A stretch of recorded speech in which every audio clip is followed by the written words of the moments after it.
Vamos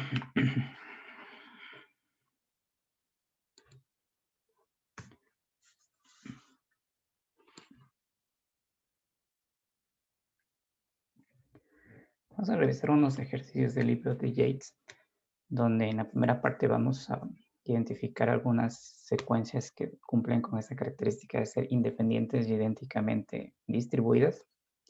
O sea, son, a fin de cuentas, dos tipos de características. La una es la independencia entre cada una de esas variables aleatorias de esa secuencia aleatoria, y la otra es que sean idénticamente distribuidas. Idénticamente distribuidas, como comentamos ayer, significa que todas tienen exactamente la misma distribución, es decir, todas esas variables aleatorias o son gaussianas, o son exponenciales, o son binomiales, o son de Bernoulli. En unos ejemplos vamos a ver que cumplen con ser idénticamente distribuidas, pero no cumplen con la condición de independencia. Y habrá otros casos donde no cumplen con la independencia, pero cumplen con ser idénticamente distribuidas. Y luego vamos a ver unos ejercicios relacionados con el proceso de Poisson. Recordemos que el proceso de Poisson también tiene una definición a través del tiempo entre ribos, cuando esos tiempos entre ribos tienen una distribución exponencial. Ese proceso de conteo se define como un proceso de Poisson. Entonces, el 10.4.1, una de las cosas que ustedes ya han de haber observado en el libro de Yates es que siempre hace la etiqueta utilizando 10.4, se refiere a la sección 10.4, que es secuencias aleatorias independientes idénticamente distribuidas. Y la parte 10.5 ya tiene relación con el proceso de Poisson. Y la parte 10.6, que también vimos ayer, corresponde a lo que son las propiedades de ese proceso de Poisson. Y esas propiedades las vimos relacionadas con cómo componer un proceso de Poisson, cómo descomponer un proceso de Poisson, es decir, sumar, y a partir de un proceso de Poisson con una descomposición de Bernoulli, dividir en otro par de procesos de Poisson.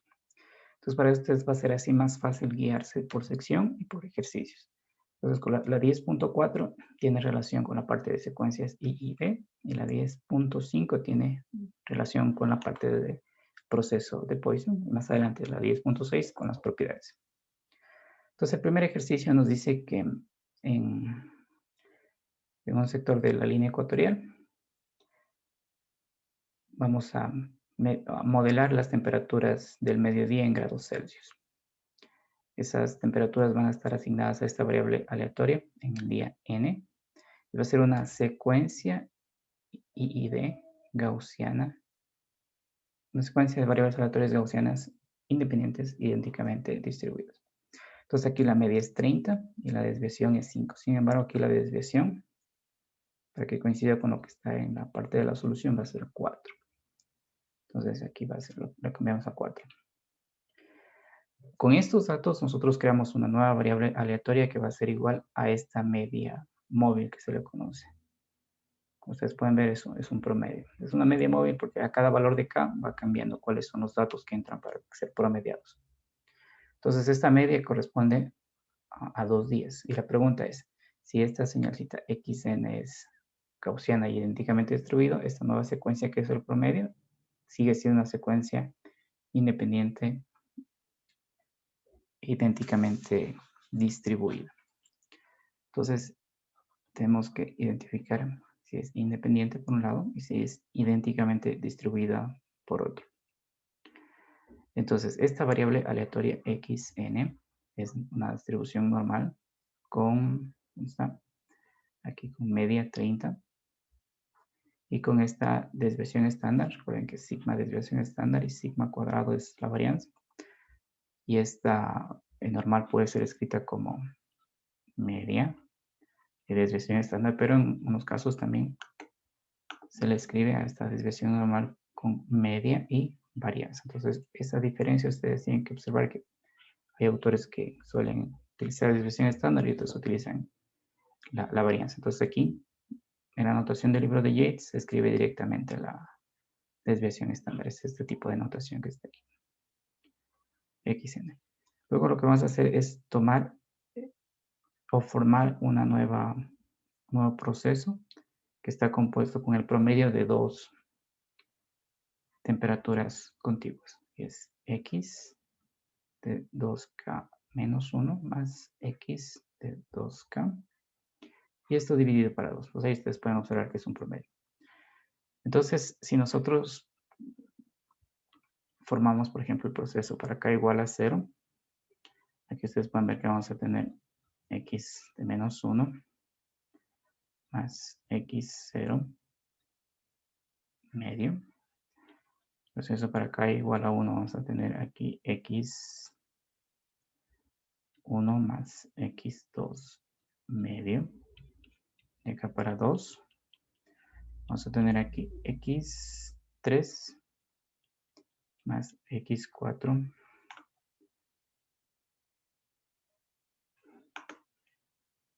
x4 medio. Entonces, una de las cosas que podemos aquí directamente evaluar es si son idénticamente distribuidas. Para que sean idénticamente distribuidas hay un teorema que está en la clase para clase del ciclo anterior, cuando sumamos dos variables aleatorias que son gaussianas. Para recordar, vemos que x1 es normal, x2 es normal.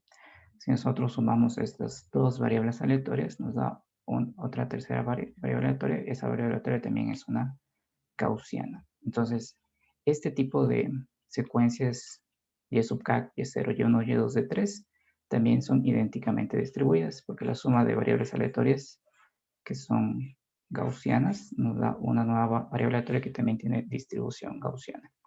Y ahora vamos a ver la cuestión de la independencia. Y para verificar la independencia, lo que nosotros debemos ver es que una secuencia y sub k no necesite de un dato de la siguiente secuencia y sub k más 1, que sería en este caso y de 1. Como podemos observar aquí, ¿dónde está? Para calcular y sub 0, nosotros necesitamos, más fácil hacer un grafiquito.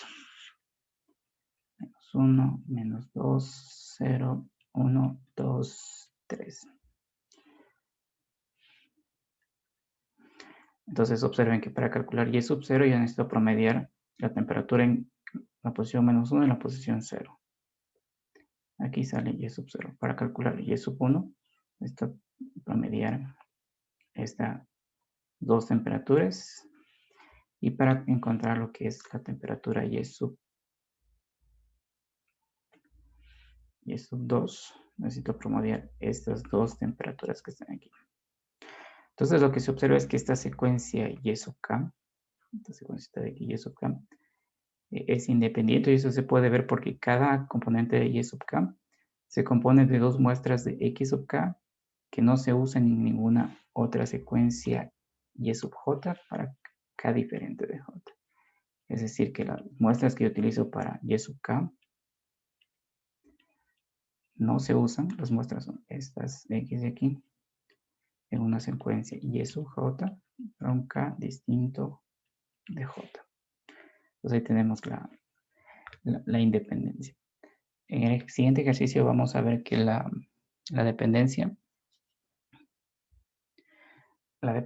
es un caso diferente a este ejercicio donde una secuencia aleatoria va a depender de muestras que otra secuencia aleatoria también necesita para determinar ese valor. Y entonces hemos mostrado que esa secuencia es independiente y idénticamente distribuida. Ahora, ese otro ejercicio donde ya existe ese ejercicio de aquí, eso ya lo pueden hacer ustedes. En este ejercicio 10.4.2, ustedes van a ver que, al igual que en el ejercicio anterior, la suma de dos variables independientes con distribución gaussiana nos da una variable aleatoria con la misma distribución gaussiana. Sin embargo, para este caso de aquí, por ejemplo, si nosotros calculamos el W sub 0, que sería x de 0 más x de menos 1 medio, y si calculamos el W sub 1, que sería x de 1 más x0 medios, vemos que esta secuencia de aquí depende de esta muestra x sub 0 que también se necesita para calcular esa variable aleatoria omega sub 2. Entonces, cuando tenemos esta dependencia de uso de muestras para calcular esa secuencia de variables aleatorias, esas secuencias WN son dependientes. Entonces, pueden ver que justamente la dependencia está en esa reutilización de ese valor que está ahí. Entonces, en este ejemplo de aquí, el 1042, esas secuencias son idénticamente distribuidas, porque son la suma de dos gaussianas nos da una gaussiana, pero son dependientes, porque estamos necesitando utilizar valores de la otra secuencia para calcular los valores de esa secuencia que aparece ahí. Una de las formas de determinar si es que existe dependencia es a través de la operación que el ciclo anterior nosotros trabajamos con un par de variables aleatorias que es la covarianza. Entonces, si esta covarianza de aquí es igual a 0, la covarianza de un par de variables aleatorias, si esa covarianza es igual a 0, esas variables aleatorias son independientes. Entonces, lo que tenemos que hacer para probar en este ejercicio de aquí, aparte de este ejemplo de aquí, es calcular la covarianza de ese par de variables aleatorias. La covarianza entre esta variable aleatoria de aquí y esta variable aleatoria de aquí.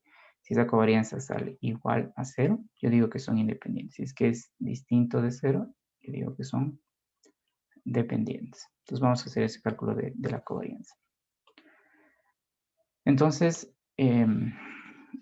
calculemos primero el valor esperado de esa secuencia. Entonces, el valor esperado de la secuencia Wn es igual al valor esperado de xn más xn menos 1.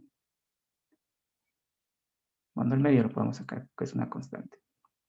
Recordemos que el valor esperado de A, constante variable aleatoria, es a veces el valor esperado de esa señal. Entonces ya sabemos que este operador de aquí es lineal. Y sabemos también que esta variable aleatoria de aquí, como dice el ejercicio, tiene una media de 30. Entonces va a ser el valor esperado de xn, que ya sabemos que es 30, más el valor esperado de xn menos 1, que también es 30. Y eso dividido para 2. Y haciendo este cálculo de aquí sale 60 para 2 a 30. Entonces la covarianza de un par de variables aleatorias está definido. Vamos a escribir aquí como Wn por Wn menos 1. Y la covarianza es el valor esperado del producto menos el producto de esos valores esperados de esas variables aleatorias. Entonces, esto de aquí es el valor esperado de esas variables aleatorias menos el producto de esos valores esperados de cada una de esas variables aleatorias. Entonces debemos verificar que esta covarianza de aquí sea igual a 0 porque hay independencia. Y si el resultado es distinto de 0, significa que hay dependencia entre ese par de variables aleatorias. Entonces, xn es una secuencia I y D. Y lo que nosotros queremos determinar es si omega n, que es un promedio de estas I y D, también es I y D. Lo que hemos visto hasta ahora es que es idénticamente distribuido. Lo que nos falta probar es si es o no independiente. Entonces, regresamos acá a este resultado. El valor esperado de omega n vale 30, es decir, que este valor esperado de aquí vale 30 y este valor esperado de aquí vale 30, es decir, que todo este valor de aquí vale 900. Noten que aquí vamos a hacer este producto de estas dos variables aleatorias. Entonces vamos a ver cuánto sale ese producto. Escribamos por acá solamente ese producto. Entonces aquí es el valor esperado de Wn-1, que sería x de n menos 1 más x de n menos 2 multiplicado por xn más xn menos 1. ¿De dónde salieron estos datos? ¿Dónde están? De aquí. Noten que Wn es xn más xn menos 1, entonces W de n-1, aquí iría n-1 y aquí iría n-2. Obviamente, como es medio por medio, aquí afuera tendríamos por un cuarto. Sería por un cuarto. Entonces, si hacemos esto de aquí, vamos a tener que hacer un poquito de álgebra, multiplicar este por este de acá, luego este por este y este por este de acá. Y lo que vamos a tener es, por ejemplo, en uno de... Bueno, es un producto sencillo, entonces lo podemos realizar aquí para que sea más fácil recordarlo. Esa propiedad de que cuando dos variables independientes, dos variables o el valor esperado del producto de dos variables independientes, variables independientes es igual al producto de cada uno de sus valores esperados. Entonces, escribamos aquí lo que vamos a ejecutar. Si x y y son independientes, esto es igual al producto de sus dos valores esperados. Esta propiedad aquí vamos a utilizar, siendo x y y variables aleatorias independientes. Entonces, el primer producto va a ser xn-1 por xn más xn-1 por xn-1 más xn-2 por xn y más xn-2 por xn-1. Entonces aquí aplicamos la linealidad de esta propiedad del valor esperado y va a ser el valor esperado de este producto. Ya sabemos que por independencia va a ser el valor esperado de esta por el valor esperado de esta. Entonces va a ser ese resultado 900 porque el primer valor esperado es 30. Este de acá también va a ser 900.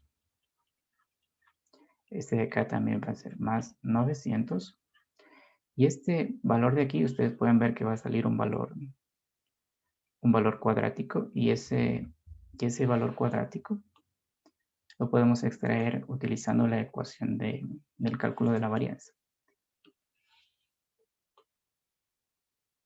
Vamos a escribir aquí. Entonces, la varianza de una variable aleatoria estaba definida como el segundo momento menos el cuadrado del primer momento. Esa es nuestra definición de variable.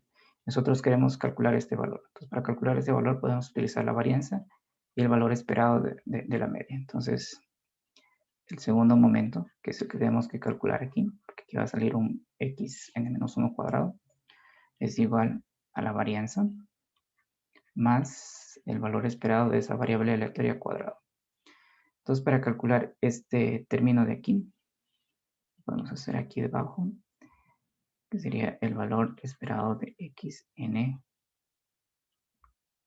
cuadrado, es igual a la varianza de xn. Recuerden que como son independientes idénticamente distribuidas, este xn me va a dar el mismo resultado que este xn-1. Entonces, la varianza más el valor esperado cuadrado. La varianza nos da mejor dicho, el ejercicio nos da la desviación estándar, que es 4, entonces la varianza va a ser 16 más el valor esperado es 30, que al cuadrado va a ser 900. Entonces aquí sale 916. Entonces acá sería más 916 sobre 4. Este sería el resultado de esta porción de aquí. Y tenemos que restarlo de este resultado que está aquí y veamos cuánto sale esta covarianza. Entonces lo que vamos a tener aquí de que esta covarianza es igual.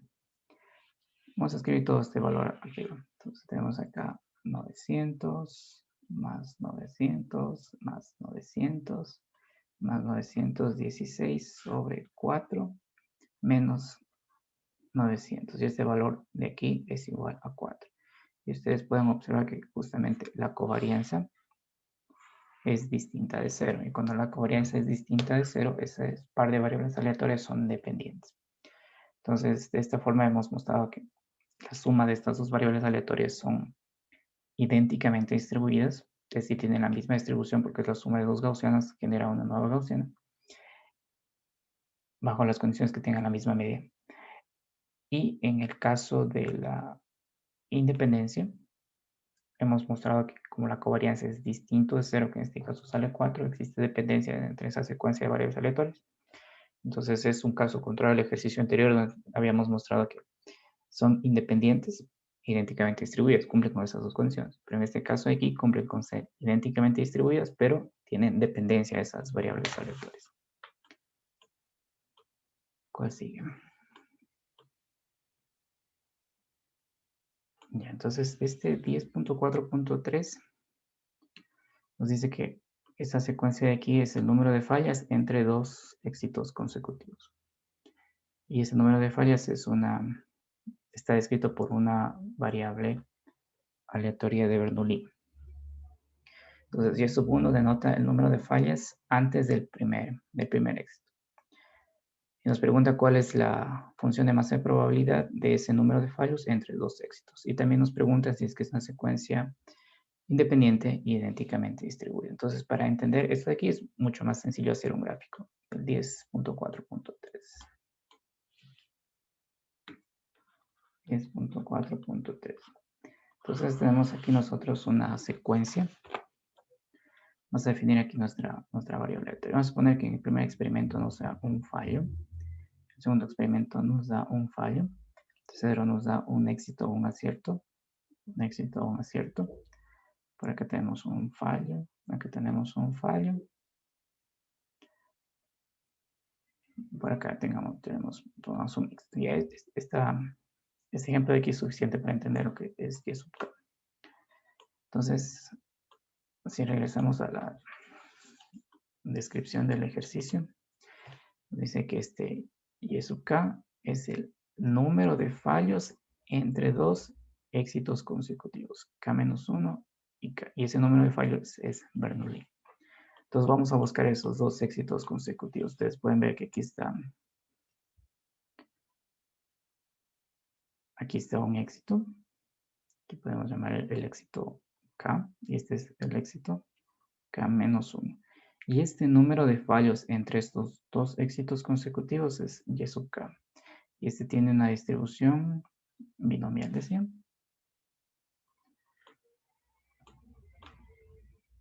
De Bernoulli. De Bernoulli.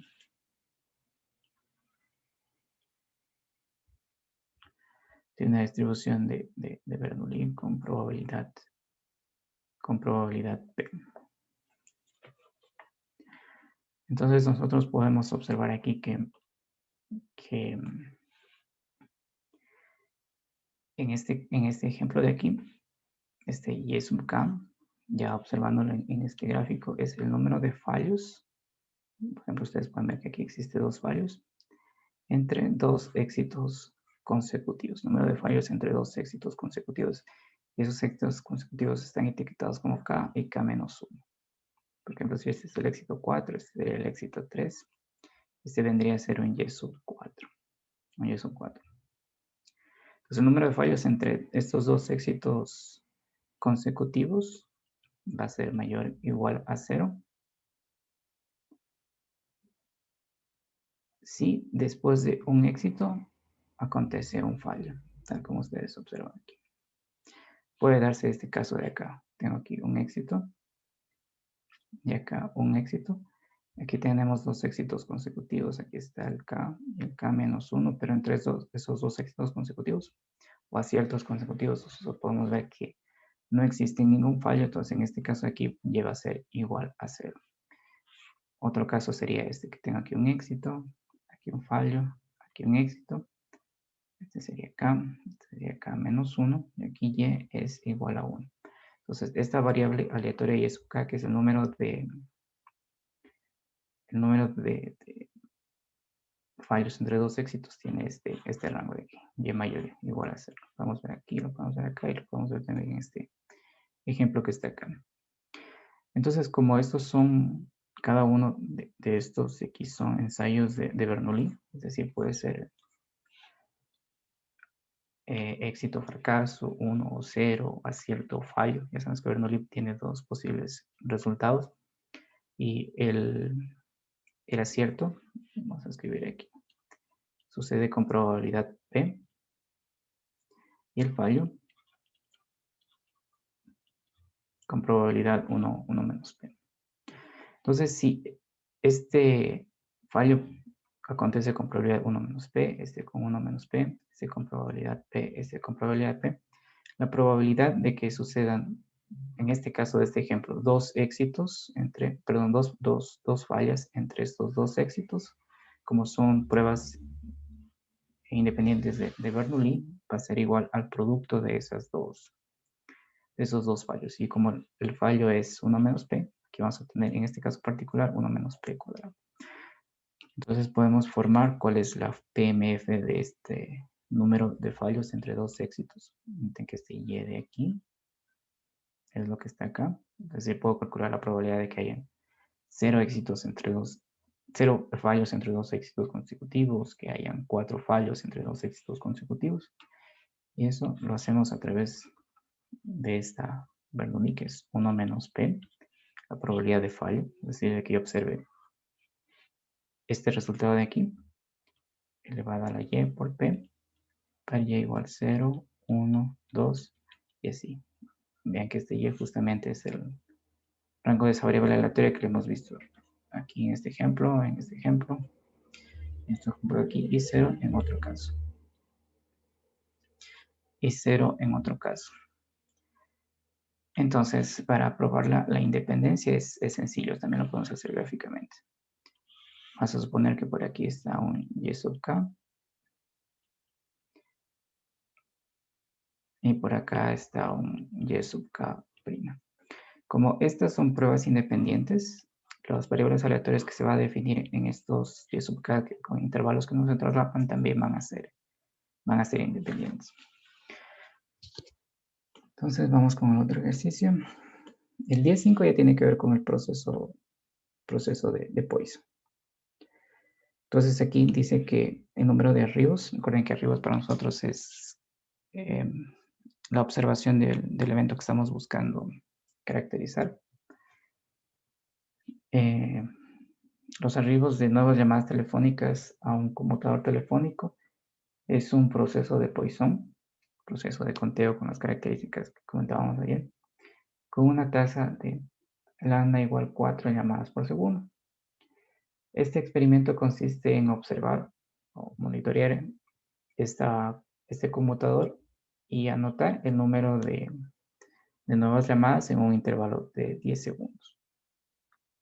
Entonces la primera pregunta dice ¿cuál es la probabilidad de que no existan llamadas telefónicas?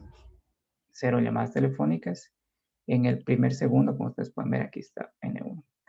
Esta acá es similar a la anterior. Nos dice que hayan 4 llamadas telefónicas en el primer segundo y acá que hayan 2 llamadas telefónicas en el segundo. Entonces aquí vamos a aplicar lo que es el proceso de Poisson. 10.5.1. Vamos por acá. 10.5.1.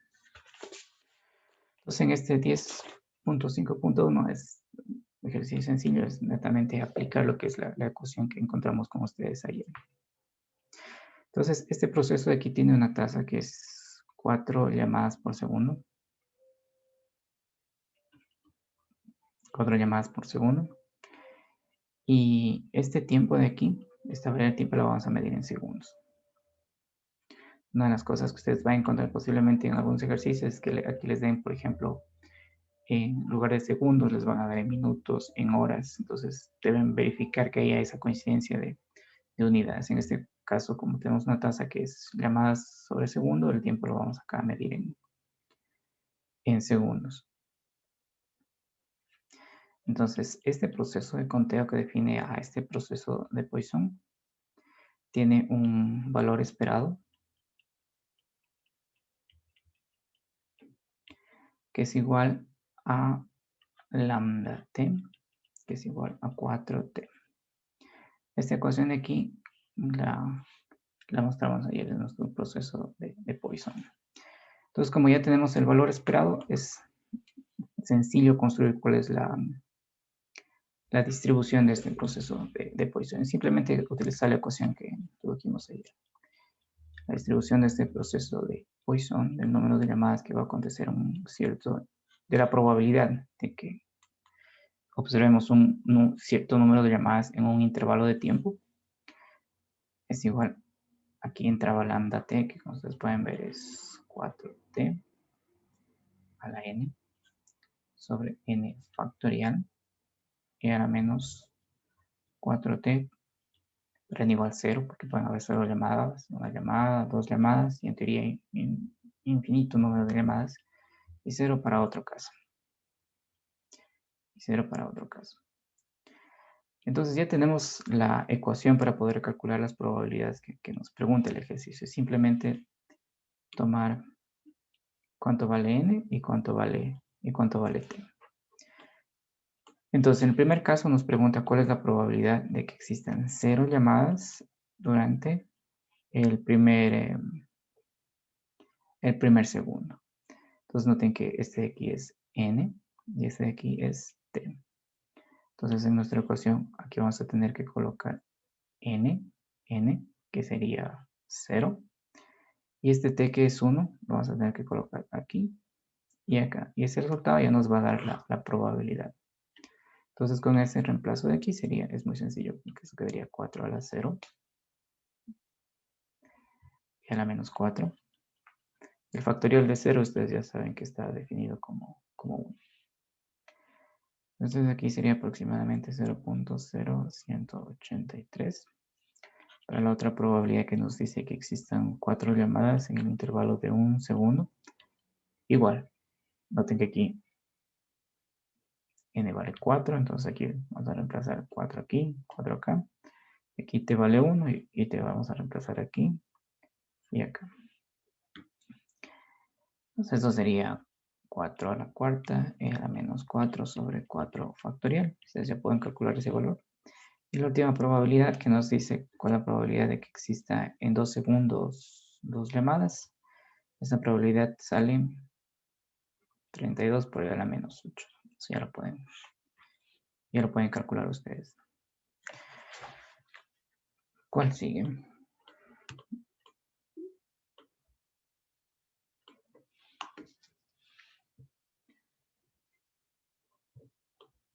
Y el 10.5.2. Entonces en este 10.5.2 dice que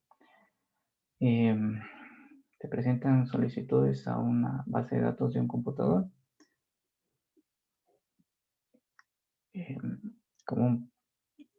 o la solicitud de acceso a la base de datos del computador se modela con un proceso de Poisson que tiene esta tasa de 6 solicitudes por minuto. Entonces nuestro experimento es observar esa base de datos durante m minutos y anotar cuántas solicitudes se han presentado en ese intervalo de tiempo. Dice, para responder cada una de las siguientes preguntas, esto se puede expresar en términos de la PMF de Poisson. Este es similar al ejercicio anterior. Entonces, por ejemplo, la pregunta dice, ¿cuál es la probabilidad de que no existan solicitudes en el intervalo de 1 minuto? Entonces, escribamos esta ecuación aquí antes de encontrarla y aplicarla. Entonces, para A, ¿qué dice?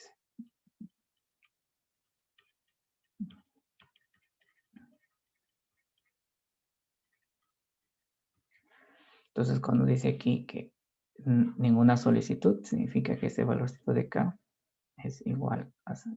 Ese valorcito de K es igual a 0. Este valorcito de K es igual a 0 en 1 minuto. Y este M de aquí es 1 minuto y este M de acá es 1 minuto. Aquí es donde podemos poner énfasis en esto de las unidades. En el ejercicio anterior teníamos que la tasa estaba en llamadas por segundo y acá la tasa está en llamadas por minuto.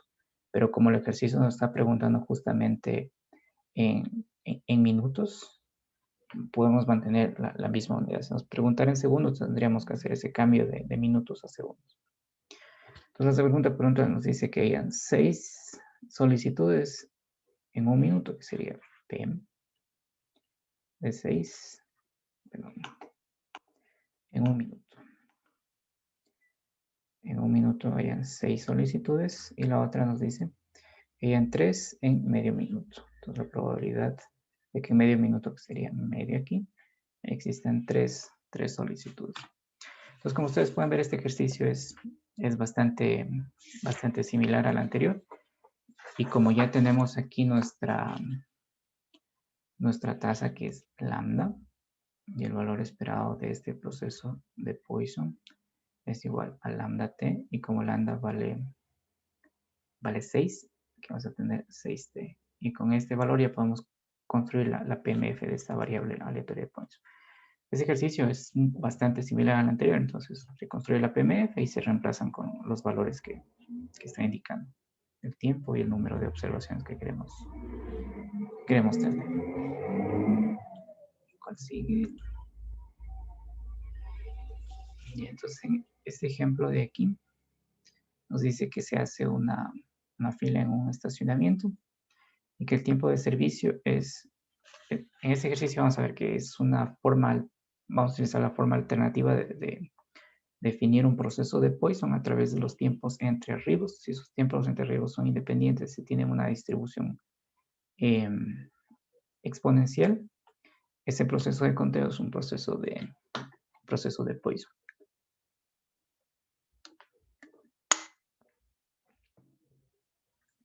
Justamente aquí nos dice que esos tiempos, el tiempo de servicio de cada vehículo, que podemos interpretar como tiempo entre arribos, son variables independientes idénticamente distribuidas con una distribución exponencial, y aquí nos da el valor de la media. Entonces aquí vamos a relacionar el valor esperado de esa distribución exponencial con el valor esperado de la distribución de Poisson que necesitamos para construir esta PMF. Entonces nos pregunta la PMF de NT, que es ese proceso de conteo que definía Poisson, que es el número de carros que se atienden en las primeras T horas del día. Entonces aquí nuevamente podemos ver, aquí está en minutos, antes estaba en segundos y aquí ya aparece en horas. Entonces este ejercicio de aquí lo que va a hacer es relacionar lo que es la variable exponencial con la variable de Poisson. Y esta distribución exponencial, que es idénticamente distribuidas de los tiempos entre arribos, justamente define esta distribución de Poisson. Y lo que vamos a ver aquí es que este valor esperado de la exponencial de 30 minutos nos sirve para construir esa distribución de Poisson. Entonces 10.5.3. 10.5.3. Entonces, este ejercicio de aquí es estrictamente la aplicación del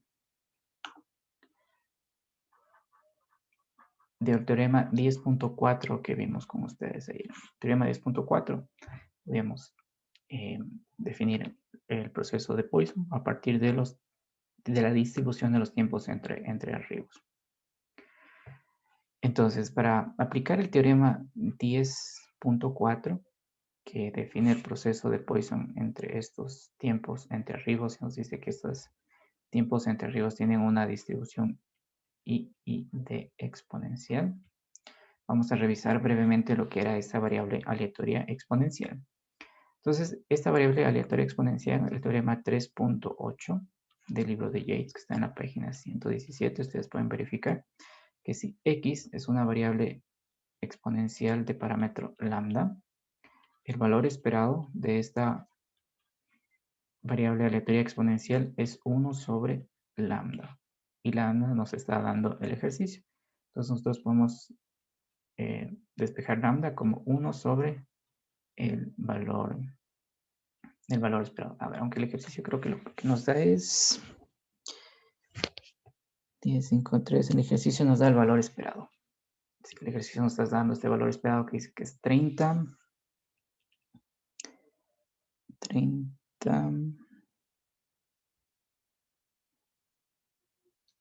que es 30 minutos. Nos dice que es 30 minutos. Nos comenzamos que es 30 minutos.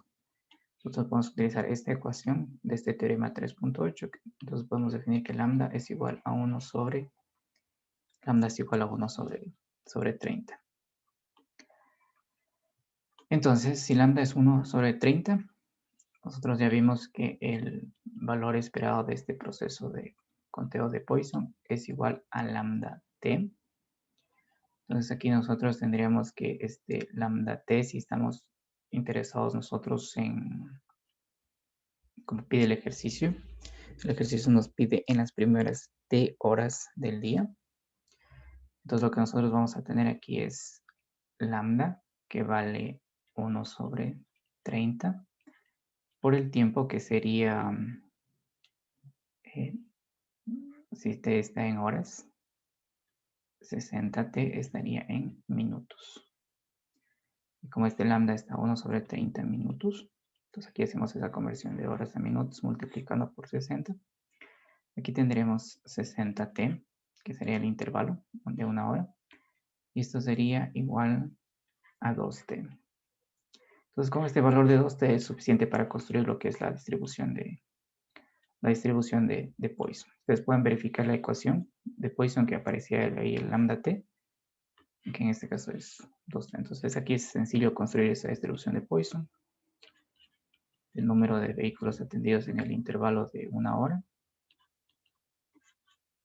que sería lambda t, que es 2t elevado a la n, e a la menos 2t sobre n factorial, n igual 0, 1, y 0 para otro caso. 0 para otro caso. Entonces, observen que lo que tenemos aquí es este valorcito de lambda t. Y nuestra ecuación de Poisson, si la recordamos la que vimos ayer, que vamos a escribir la ecuación genérica que estamos utilizando para definir esta ecuación aquí. Decíamos que aquí tenemos lambda t elevado a la n, e a la menos lambda t sobre n factorial igual 0, 1, y así, y 0 para otro caso. Entonces, la tarea nuestra es encontrar este valorcito de lambda t. Como este valor de lambda lo hemos calculado a partir de el valor esperado de esta distribución exponencial de los tiempos entre arribos, simplemente es multiplicar por el intervalo de tiempo. Como aquí nos están dando en minutos y el ejercicio nos pregunta en un intervalo de una hora, hacemos simplemente el cambio de horas, que es 60 por t, y ya tenemos en minutos. Entonces aquí hemos hecho ese ajuste de unidades de minutos o de horas a minutos, de minutos a horas, multiplicando por 60. ¿Cuál sigue? ¿Cuál sigue? ¿Cuál sigue?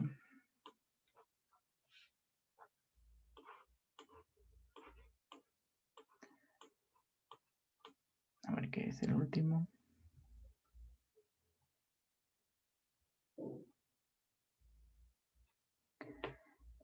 Ustedes se pueden identificar con este último ejercicio. Este ejercicio dice que el número de estudiantes que abandonan el curso de probabilidades y procesos estocásticos, que espero que no sean ustedes, se sabe que es un proceso de Poisson que tiene una tasa de 0.1 abandonos por día. Si iniciamos en el día 0,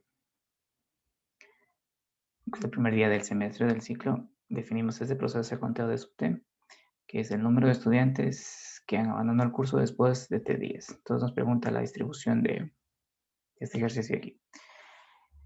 Es muy sencillo este ejercicio. Vamos a dejar simplemente indicado por acá. Ya sabemos que lo que tenemos que encontrar es lambda t, que es el valor esperado del proceso de Poisson. Una vez que encontramos este lambda t, que lambda es esa tasa o esa intensidad, aplicamos la ecuación genérica, que es esta ecuación de aquí. Entonces encontramos lambda t y la metemos en esta ecuación y ya tenemos la distribución de Poisson y podemos encontrar las probabilidades. Entonces en este ejemplo de aquí nos está diciendo que la tasa de abandono, este es nuestro proceso de conteo de los estudiantes que abandonan, la tasa de abandono es lambda 0.1 abandonos por día.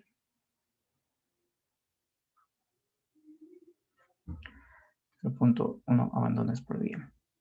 Entonces, este de aquí es un proceso de Poisson, un proceso de conteo de Poisson.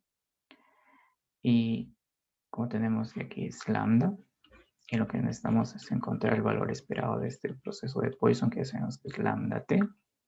Y como lambda vale 0.1, aquí sería 0.1 por t. Entonces, para construir esta distribución, sencillo, ¿no? Ya tenemos lambda t y simplemente es colocar aquí lambda t 0.1 d y ahora menos lambda t sobre de factorial. Y así. 0 otros casos. 0 otros casos. Entonces aquí en este ejercicio, como nos está dando esta tasa en 10 y nos está preguntando también el abandono a un cierto día, no hay que hacer cambio de escala.